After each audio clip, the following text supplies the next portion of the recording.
29일 날 감사 실시 계획서 전결하신 이후에 약 60일 동안에 단 2회 류일인 방심위원장 대상 구두조사 혹은 서면조사 했다고 아까 나왔습니다. 들으셨죠?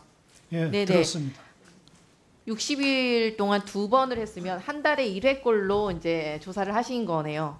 근데 기간 연장을 하셨어요. 기간 연장을 도대체 얼마를 해야 제대로 된 심사가 이루어질까 심각하게 우려가 됩니다. 얼마의 기간이 더 필요하실까요? 제대로 조사를 하려면. 그 부분은 이해충돌 담당관 소관입니다. 그러면 감사실장님께서 대답해 보시죠. 어느 정도의 기간이 더 필요하신가요? 당사자 조사 이외에 참고인들이 꽤 많습니다. 권익위도 조사를 해왔었고요. 권익위 조사의 내용을 저희가 그대로 받아들이기보다는 하나하나 다시 확인해야 된다고 봅니다. 위원장 관련해서 이해를 했고 나머지도 마찬가지고요.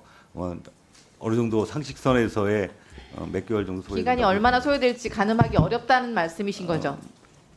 좀 진행해 봐야 될 것 같은데 그렇게 말씀드리고 싶습니다. 알겠습니다. 확인해 보면 알 일이고 그다음에 조성은 사무처장께 질의하겠습니다. 사무처장님, 예. 최근에 나온 방통위에 대한 신뢰도 조사 보신 적 있으십니까? 대통령실하고 막상막하 꼴찌 대결을 하고 있습니다. 올해 방통위 신뢰도 점수가 3.03이었습니다. 아십니까? 몰랐습니다. 전년도 3.57점에서 대비 급감했고 10개의 기관 중에 대통령실에 이어서 꼴찌에서 두 번째 신뢰도를 기록하고 있습니다. 윤석열 대통령의 지지율은 또 어떻습니까? 한국갤럽 기준에서 23%, 그 어느 역대 대통령보다도 낮은 지지율을 보이고 있습니다. 처참할 정도로 낮은 지지도, 이 신뢰도는 무엇 때문이라고 생각하십니까? 그럼 뭐 제가 알 수 없을 것 같습니다. 대답하기 어려우시겠죠. 국민을 위한 국정을 운영할 생각은 없이 오로지 윤석열 대통령 그리고 김건희 여사만을 위한 권력 사유화가 끊임없이 반복되기 때문이 아니겠습니까? 그런데 방통위와 방심위를 대통령과 김건희 여사의 사조직으로 처참할 정도로 망가뜨린 당사자들이 오히려 출석을 거부하고 있습니다. 국민이 아니라 대통령 그리고 김건희 여사에게 충성하는 공직자라니 오만 방자함이 도를 넘었고 그 어느 정부에서도 보지 못한 무도한 행태들이 반복되고 있습니다. 아까 그 불출석 사유서 존경하는 이혜민 의원님께서 말씀하셨는데 김태규 직무대행이 궤변을 늘어놓으면서 헌법에 규정된 국회의 출석 요구마저 거부하고 있고 류일인 방심위원장은 민원 사주에 대한 셀프 조사에 이어서 조사기한 셀프 연장 그리고 이제는 국회 출석을 셀프 거부하는 경지에 이르렀습니다. 사무처장, 법이 명시한 그 강행 규정, 국회 출석 의무마저 모두 거부하는 게 공직자가 보일 태도입니까?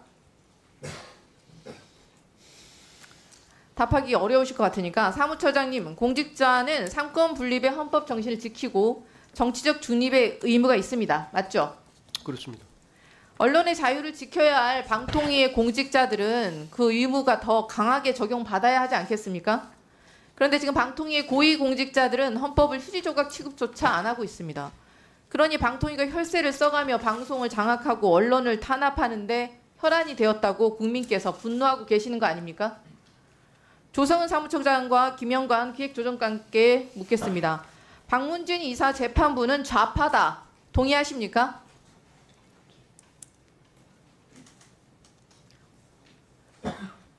야당들은 가짜 좌파이고 반대한민국 세력들이 암약하고 있다. 이에 맞서 싸워야 한다. 라는 메카시즘에 동의하십니까? 응급실 뺑뺑이는 가짜 뉴스다. 공직자가 공식적으로 입 밖에 내뱉을 수 있는 말들이라고 생각하십니까? 본인들의 입장도 그러하신가요? 혹시? 직원들에게 방통위의 공식 입장이니 보도자료에 담아라. 당당하게 이게 지시할 수 있는 내용입니까? 모두 누가 한 말인지 아실 것이라고 생각합니다. 바로 탄핵소추 당한 이진숙 방통위원장이 보수 유튜브에 나와서 한 말입니다. 정부 기관이 무슨 극우 유튜브라고 착각을 하고 있는 것 같습니다. 본인에게 나오는 1억 4천만 원의 혈세가 극우 유튜버 활동비라고 생각하지 않는다면 도저히 할 수 없는 비상식적인 말들을 버젓이 생방송에서 내뱉고 있습니다. 헌법과 정치적 중립을 지킬 공직자가 맞습니까? 탄핵 당하는 게 당연하다고 보는데요. 극우의 망상에 사로잡혀서 자유민주주의를 부정하고 권력을 사유화해서 언론을 탄압하는 자들이 반대한민국 세력 아니겠습니까? 정권의 권력 사유화를 위해서 이진숙 같은 막장 인사에게 국민의 혈세를 쓰는 게 말이나 됩니까? 올해 8월까지 소송 비용으로만 벌써 4억 원에 가까운 예산을 사용했습니다. 애초 편성한 예상이 바닥나자 기름값까지 끌어다 쓴 이유가 무엇이겠습니까? 이 사실 알고 계시죠? 사무처장님? 네, 알고 있습니다. 방통위는 언론 장악을 위해 불법 2인 체제 의결을 강행했고 방심위는 언론을 입틀막하겠다며 편파, 보복 심의에 나섰다가 법원에서 전패, 30전 전패하고 있습니다. 창피한 일 아닙니까? 부끄러워하셔야 됩니다. 국민께서는 왜 이진숙, 김태규, 류일임 등의 불법을 위해 본인들이 낸 혈세가 사용되어야 하는지 분노하고 계십니다. 사무처장 본인도 세금 내지 않습니까? 최소한의 공직 윤리마저 저버린 자들을 혈세로 배불리고 혈세로 보호해 주는 게 말이나 된다고 생각하십니까? 방통위, 방심위가 방송 장악, 언론 탄압에 단 한 푼의 혈세도 쓸 수 없을 것이라는 점을 강력히 경고합니다. 반드시 국회 예산 삭감 권한을 사용하도록 하겠습니다. 네, 이상입니다. 예, 노정면 위원님 질의해 주십시오. 박종현 실장님,